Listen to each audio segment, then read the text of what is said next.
So hello everyone, welcome to our channel 100 for sure. This is Sanjeev Kumar. तो जैसा कि बच्चों प्रीवियस वीडियो में हमने काफी अच्छे से लॉज ऑफ मोशन समझे, न्यूटन के तीनों लॉ को समझा था। इस वीडियो में हम उसी को कैरी फॉरवर्ड करते हुए हम वो सारी चीजें मैं आपको बोर्ड पर दिखाऊंगा कि न्यूटन के लॉ है क्या। वो तो मैंने बातों में बताया था, अब मैं आपको समझाऊंगा बोर्ड पे कि कैसे न्यूटन ने समझाया, कैसे दुनिया को बताया। ओके, तो बने रहे हमारे साथ इस वीडियो में और इस वीडियो को पूरा देखें समझने के लिए न्यूटन के लॉ क्या हैं, और मैं आपको गारंटी देता हूं आप कुछ नया ही सीख के जाएंगे।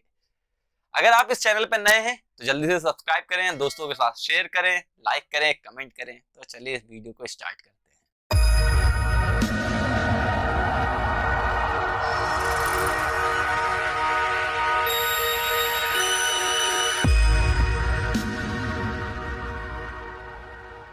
तो बच्चों समझते हैं Newton first law of motion को एकदम डिटेल में। क्या है Newton first law of motion?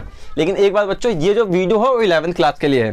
देखिए, न्यूटन साहब ने कहा था कि अगर कोई बॉडी किसमें हो, आइदर एट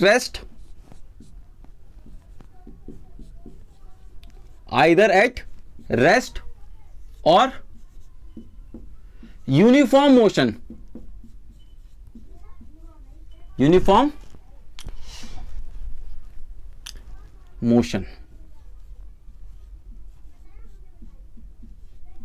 और यूनिफॉर्म मोशन में मेरे दोस्त हम बात करेंगे uniform linear motion. Circular motion की बात नहीं करेंगे, लीनियर मोशन। देखिए, इन्होंने कहा था कि अगर कभी भी कोई बॉडी रेस्ट में है या यूनिफॉर्म लीनियर मोशन में है तो सर्टेनली उस बॉडी पे जितने भी फोर्स होंगे, जितने भी फोर्स लग रहे होंगे, sum of the all the forces on that body must be zero. ये बोला था न्यूटन ने कि कोई भी बॉडी है, सपोज कीजिए एक लेते हैं बॉडी या कोई भी ऑब्जेक्ट है,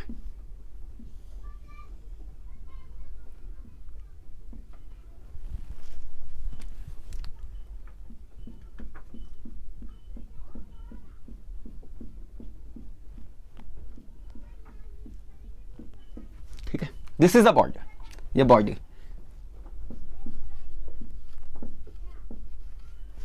और ये क्या है, फिक्स भी एक बॉडी होती है, फिक्स्ड, जिसको मैंने लिखा है अर्थ। ये अर्थ है और ये किस कंडीशन में है, रेस्ट में।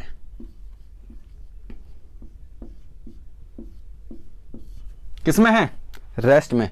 सो माय डियर फ्रेंड, मैं आपको कह सकता हूं जो इस पर नेट फोर्स का सम है, देखिए लिखा है ना, सम सिग्मा ऑफ एफ नेट, इस पे कितना होगा, जीरो। इस बॉडी पे फोर्स कितना लग रहा होगा, जीरो। ये न्यूटन साहब ने बोला था, गारंटीड है ये बातें कि फोर्स कितना होगा इस पे, नेट फोर्स इस पे क्या होगा, जीरो। तो आप लिख सकते हो एफ नेट जीरो। देखो बच्चों, काफी सारे बच्चों ये बात तो डाइजेस्ट कर लेते हैं कि बॉडी रेस्ट में है, इस पे जितना फोर्स होगा वो जीरो होगा, उनमें कोई दिक्कत नहीं है।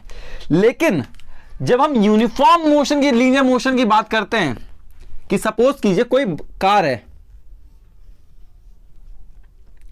दिस इज द कार, और मान लेते हैं यहां पे कोई आंटी है, उसे ड्राइव कर रही हैं, ये ऐसा,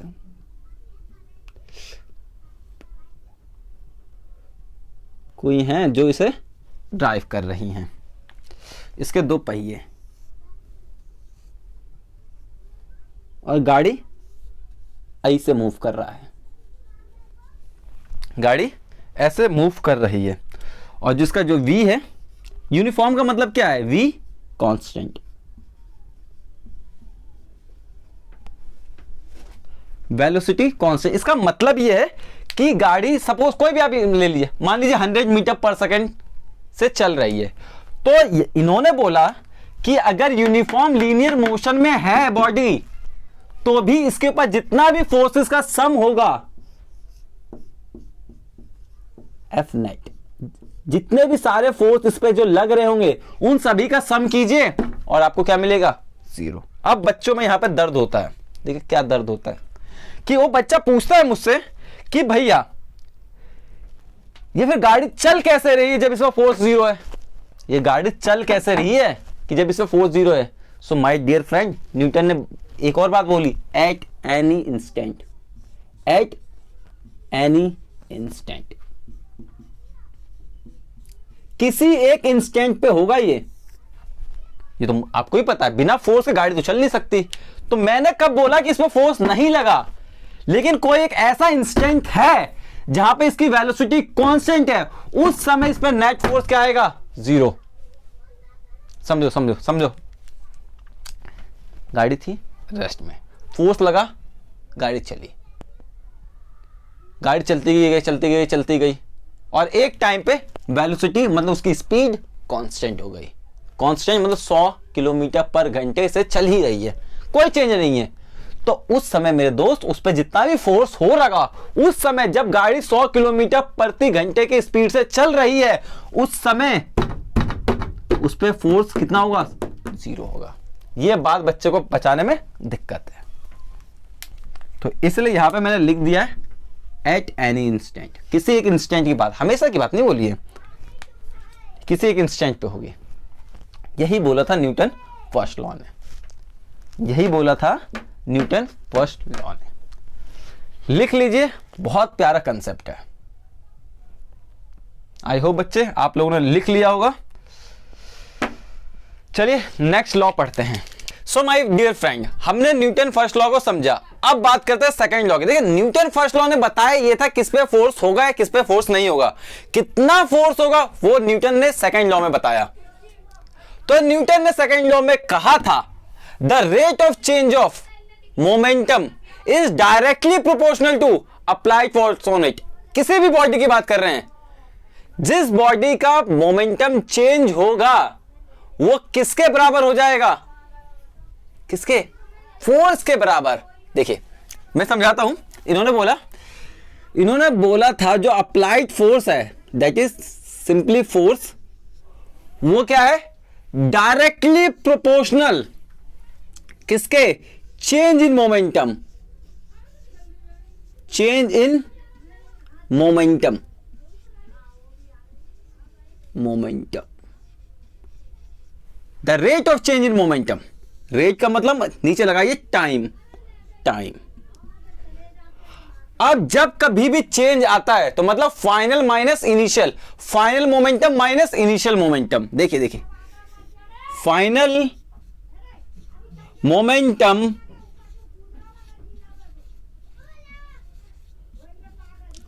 माइनस इनिशियल मोमेंटम,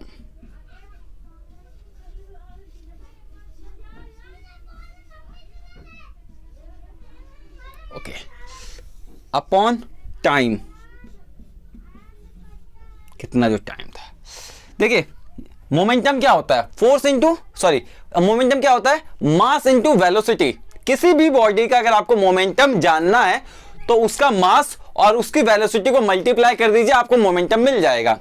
लेकिन यहां पे क्या है, फाइनल मतलब कोई भी बॉडी है उसका मास तो चेंज नहीं होगा ना टाइम के साथ, जैसा मास है वैसे रहेगा। लेकिन टाइम मतलब ज्यादा लंबा टाइम नहीं, कम टाइम की बात कर रहे हैं।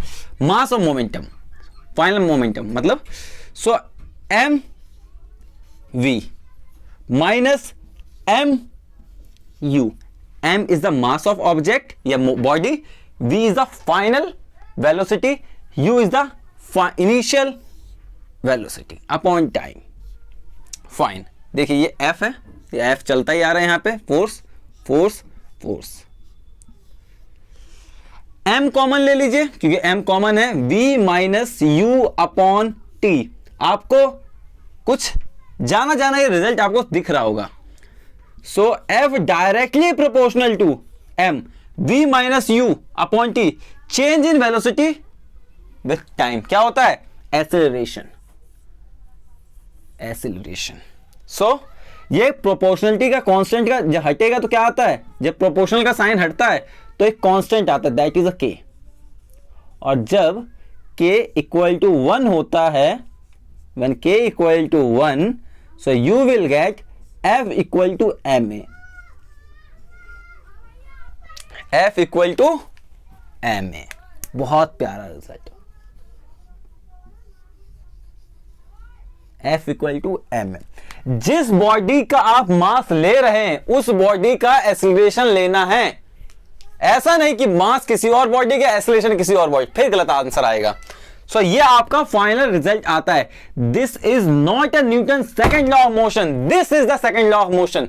बच्चे हमेशा यही बताते हैं, बच्चे ये रिजल्ट है, सेकंड लॉ ये है, this is the second law. और आपके बुक में ऐसा लिखा होगा, मैं यहां पे दिखा देता हूं, बुक में ऐसा दिखाया होगा, F directly proportional dp upon dt। p का मतलब मोमेंटम और d बाय dt का मतलब होगा चेंज इन मोमेंटम। यही कहानी है। ये बात समझ में आ गई? Very good. अब देखिए, अब मैं इसकी हेल्प से न्यूटन फर्स्ट लॉ को प्रूव करूंगा। देखिए, आई होप बच्चे आप लोगों ने लिख लिया, अगर नहीं लिखा तो मैं साइड हो जाता हूं, आप एक बार लिख लीजिए इसे। चलिए देखिए, इसकी हेल्प से न्यूटन फर्स्ट लॉ को देखते हैं। तो चलिए न्यूटन फर्स्ट लॉ को सेकंड लॉ की हेल्प से प्रूव करते हैं। देखिए एक एग्जांपल से समझेंगे। एक बॉडी है, this is the body, rest पे है,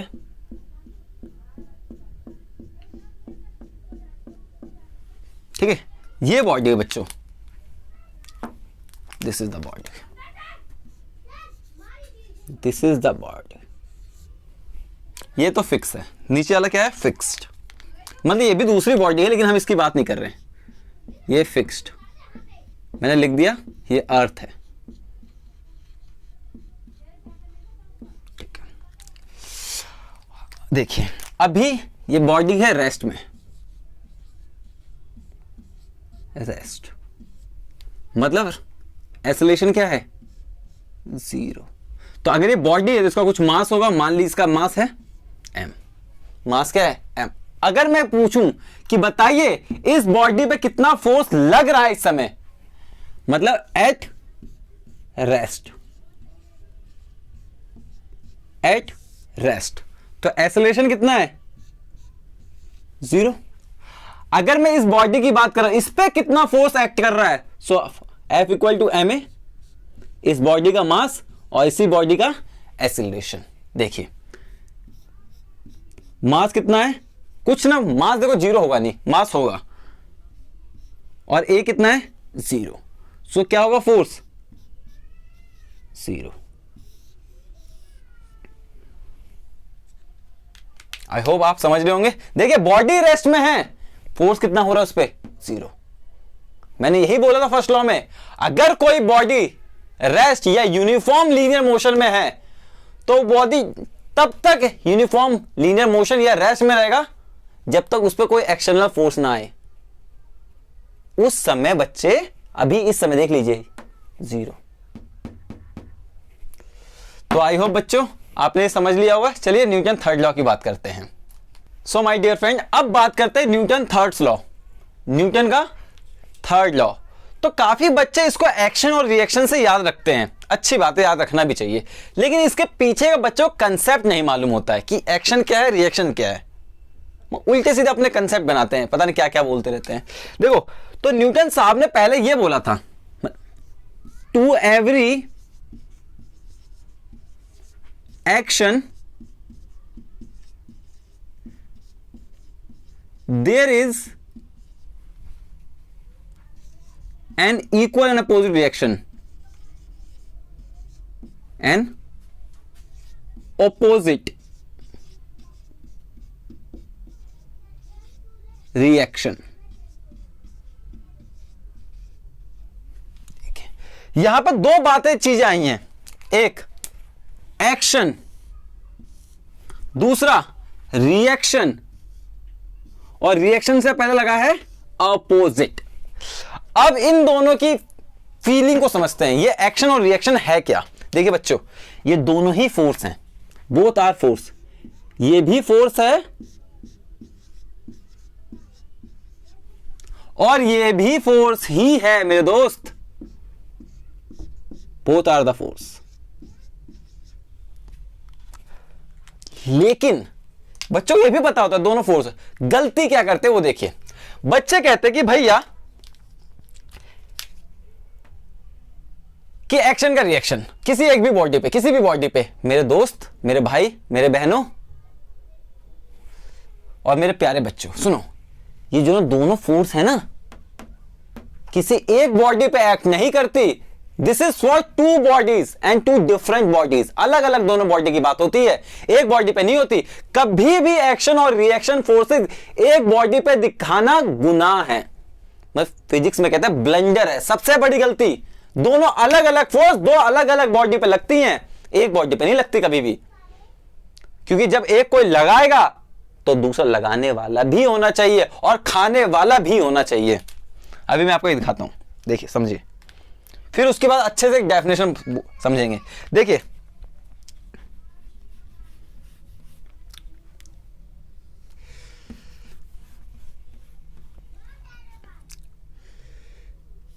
ये एक बॉडी है, दिस इज द बॉडी, या कोई ऑब्जेक्ट भी बोले कोई दिक्कत नहीं है, दिस इज द बॉडी। और ये जिसको मैंने ब्लैक लाइन से दिखाया है, दिस इज द अर्थ।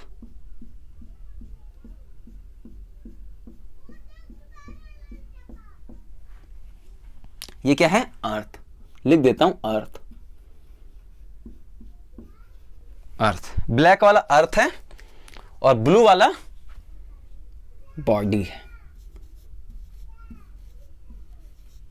ठीक है, जिसका कोई मास m है, ठीक है। अब अर्थ क्या करेगी? इसको अपनी तरफ खींचेगी,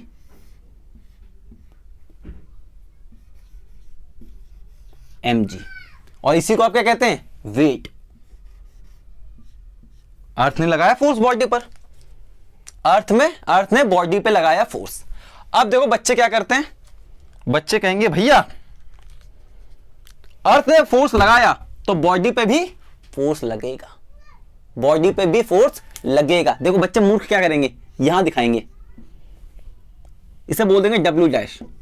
देखो देखो देखो कितना बड़ी गलती की है मूर्खों ने, दोनों फोर्सेस एक ही बॉडी पे लगा दी, जबकि न्यूटन ने साफ बोला था कि दो अलग अलग बॉडी के लिए एक ही बॉडी पे लगाई है ना मूर्ख। तो ये गलत है। और देखो लिखेंगे क्या, यहां देखो, इसे भी देखो लिखते क्या, ये देखो, इसे बोलेंगे भैया भैया ये तो हो गया एक्शन, दिस इज एक्शन। फिर मैं पूछूंगा रिएक्शन क्या है, बोलेंगे ये जो है ना ये W dash, this is the reaction.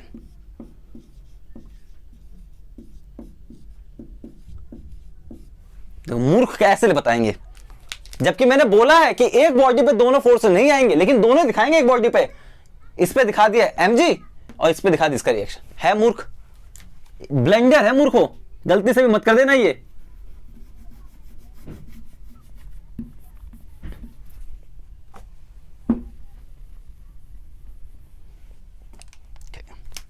हाँ ठीक है, धरती ने लगाया इस पे फोर्स। देखिए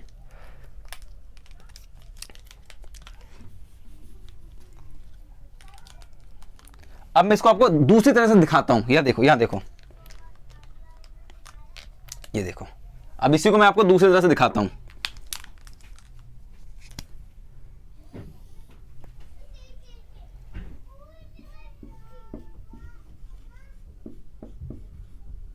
ये अर्थ है, सेम वही बॉडी।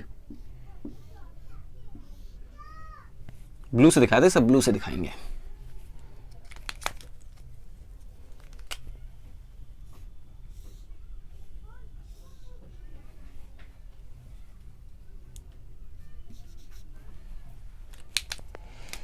बॉडी सेम बॉडी बच्चों, कंफ्यूज मत होना कि ऐसा क्यों बना रहे हैं, बस आपको बस समझाने के लिए दिखा रहा हूं कि आप समझ जाओ। सेम वही बॉडी है, देखो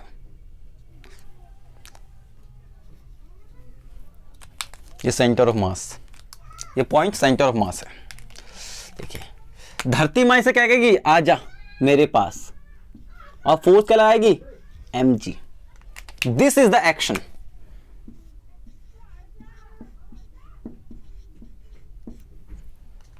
दिस इज द एक्शन। धरती मां ने इस बॉडी पे लगाया नीचे की तरफ फोर्स। अब ये बॉडी क्या कहेगी, जब मैंने फोर्स खाया है तो मैं भी क्या करूंगी, लगाऊंगी।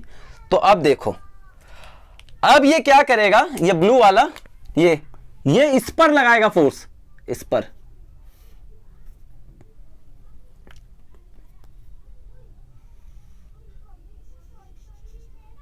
इस पर लगाया, धरती पे लगाया। मान लो इसको मैंने रेड, इसको बोला है W, दिस इज W। इस पर फोर्स लगा, किस पे, बॉडी पे लगा, दिस इज बॉडी B,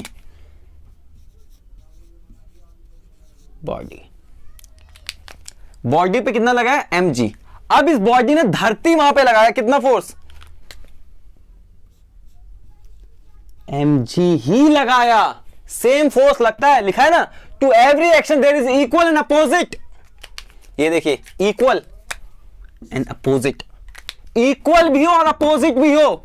देखिए सेम फोर्स लगाया mg, इसको मैंने बोल दिया बस W डैश दिखाने के लिए अलग, W डैश। देखिए सेम फोर्स लगाया mg,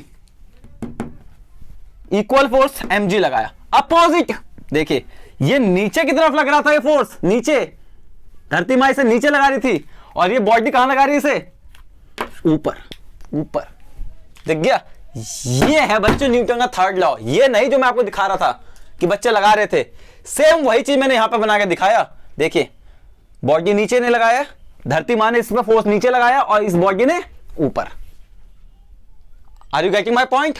बहुत ही बेसिक प्रॉब्लम है बच्चों के साथ ये चीज करने में। अब मैं डेफिनेशन बोल रहा हूं, आप लिख सकते हैं या फिर आपको बोर्ड पे मिल जाएगा। तो जो डेफिनेशन है वो मैं बताता हूं। If any object exert force on another object, certainly another object will also exert the same force in opposite direction. The same force in opposite direction, same in nature, nature भी क्या होना चाहिए दोनों का, same, and collinear in action, collinear होने चाहिए, मतलब कि एक ही लाइन में आने चाहिए। कोलिनियर का मतलब जब कोई एक बॉडी दूसरे बॉडी पर फोर्स लगाएगा तो सर्टेनली वो उतना फोर्स खाएगा भी। समझ में आ रहा है? और उनके नेचर, फोर्स के नेचर क्या होना चाहिए, इक्वल। अगर कोई बॉडी क्या कर रहा है, खींच रहा है, तो दूसरा बॉडी भी खींचेगा। देखिए इस बॉडी ने नीचे की तरफ खींचा, इस बॉडी ने भी खींचा, लेकिन ऊपर की तरफ, डायरेक्शन बस अलग होगी।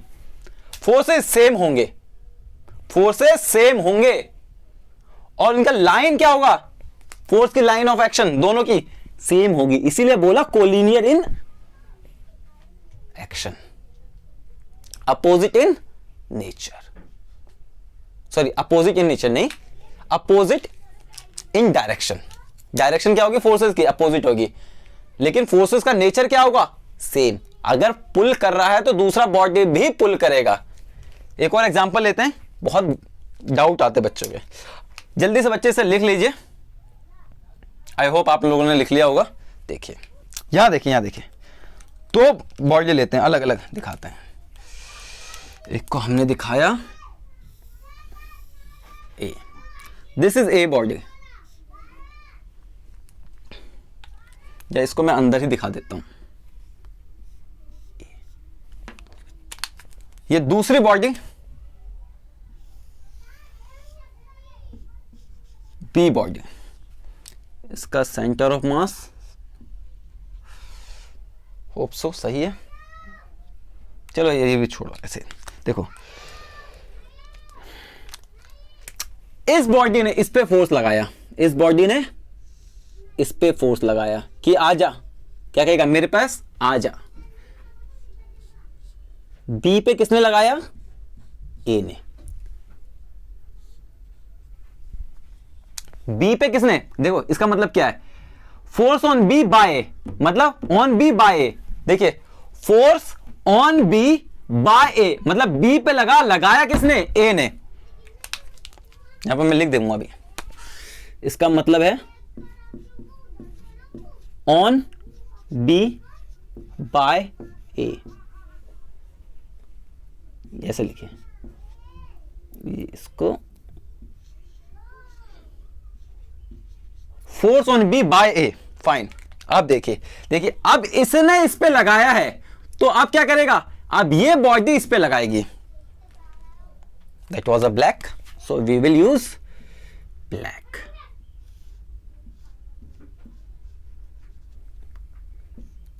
F A B, F A B.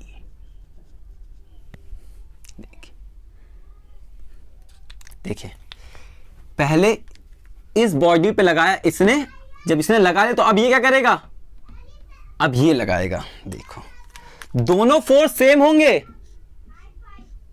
देखिए देखिए देखिए देखिए, बहुत प्यार। देखिए दोनों फोर्स सेम होंगे, both force will be same in magnitude but opposite in direction. देखिए एक इधर जा रहा है तो दूसरा इधर आ रहा है, तो आपको बाय डिफॉल्ट एक को माइनस दिखाना पड़ेगा।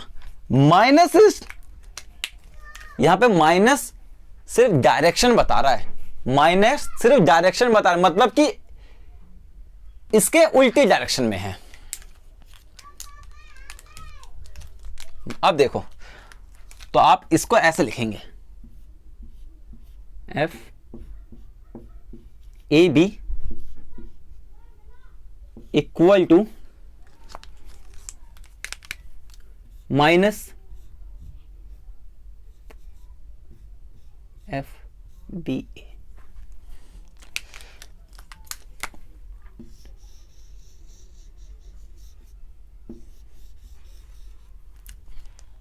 This is your Newton second law. Vector form में लिखा है इसलिए यहां पे माइनस दिखाया है। अगर इसकी इन मैग्नीट्यूड, ओनली मैग्नीट्यूड की बात करें, मैग्नीट्यूड